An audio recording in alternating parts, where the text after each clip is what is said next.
What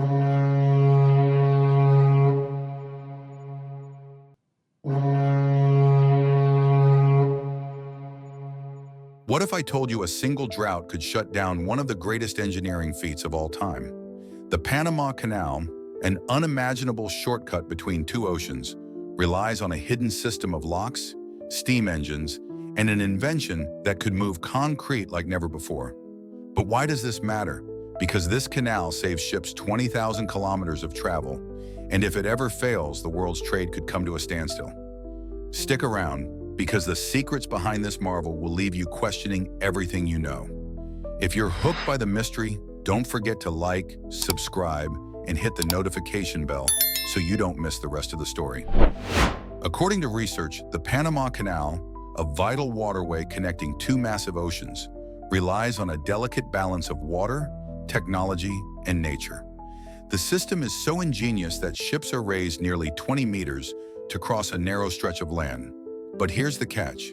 It all depends on a constant supply of water. The question is, what happens when that water runs low? In the late 1800s, the French tried to dig a direct path through Panama, but their effort ended in failure. A combination of landslides, torrential rain, and deadly disease claimed thousands of lives and caused the project to collapse. But the Americans had a different vision. Instead of digging through mountains, they decided to flood a narrow section of land and lift the ships with water. The result? A lock system that raised ships, one chamber at a time, using only the power of water and gravity.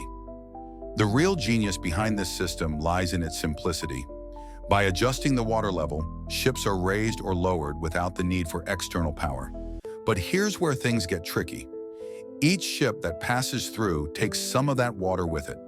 To solve this, engineers turned to the nearby Gatun Lake, a man-made reservoir fed by the Chagres River. As long as the rains kept falling, the canal would work. But what happens when the rain stops? In 2019, a severe drought caused the water levels in the canal to drop dangerously low. Ships were forced to carry less cargo, and the canal's future seemed uncertain. Was this the end of the Panama Canal? In 2019, a severe drought hit Panama, lowering water levels to frighteningly low levels. As a result, several shipping companies were forced to limit the amount of cargo they could transport, making safe passage through the canal a struggle. The following year, with the right amount of rainfall, the canal returned to optimal functioning. But this incident raised a crucial question. How could engineers ensure the canal's water levels remain consistent, especially during times of drought? The answer lay in the creation of a dam. By building a dam to control the flow of water from the Chagres River, engineers could create a massive reservoir known as Gatun Lake, one of the largest artificial lakes in the world. By carefully regulating the height of the dam and the water levels, they could achieve the precise flooding necessary for the canal's function. But here's the challenge. Flooding the entire canal wasn't an option. If they flooded the whole area, Panama itself would be submerged.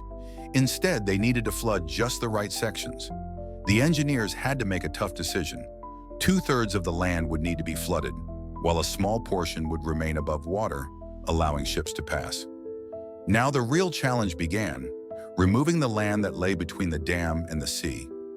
This narrow section, known as the Culebra Cut, would be the path that connected the dam to the ocean, completing the link between the Atlantic and the Pacific.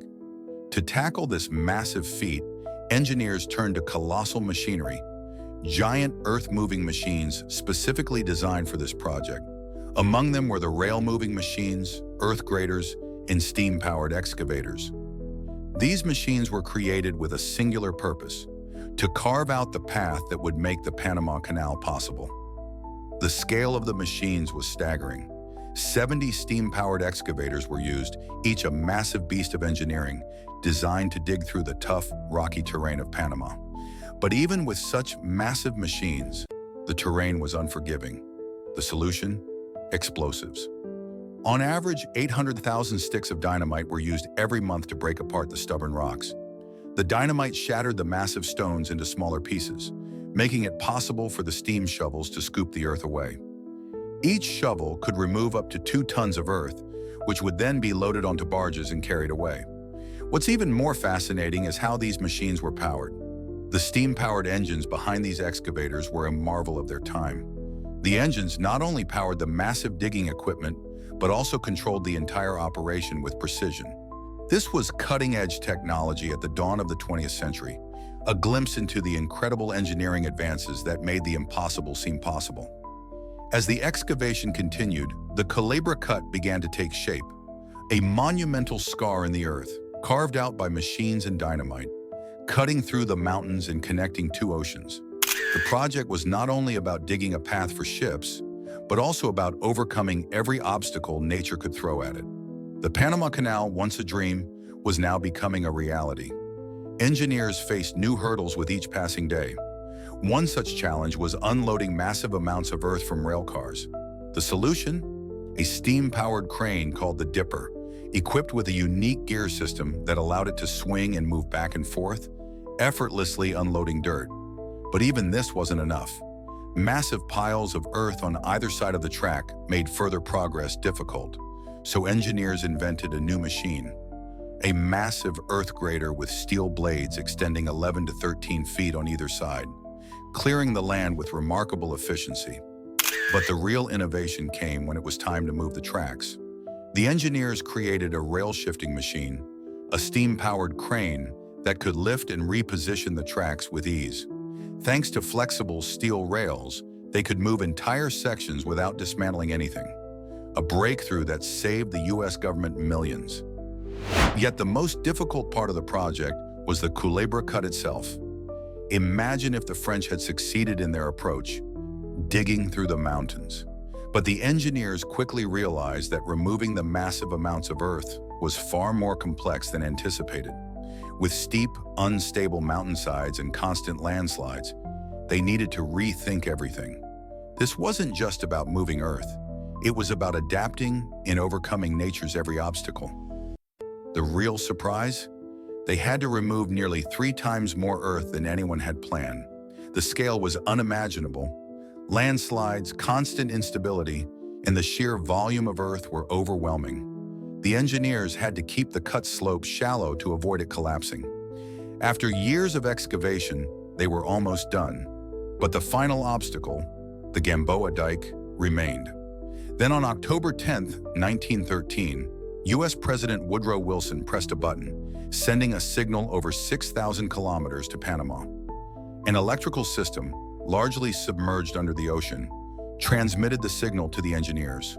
4 seconds later, the signal detonated 7,000 kilograms of explosives, creating a 60-foot hole in the Gamboa Dike. Water from Gotten Lake flooded the Culebra Cut, and for the first time, the Atlantic and Pacific Oceans were connected. It wasn't just a triumph for the U.S., it was a historic moment celebrated by the entire world. As ships began to navigate the canal, the process was like nothing seen before. The vessels were guided through the locks by electric locomotives, known as mules, which carefully moved them along tracks. The ships were locked in place, and water levels were adjusted to raise and lower them through the chambers with precision. The engineering behind this system allowed ships to pass safely, with only inches to spare. Once through the final lock, ships entered the famous Culebra Cut. Passing through Gatun Lake, passengers could marvel at the stunning views of Panama, nature and human achievement blending perfectly. And the locks we see today?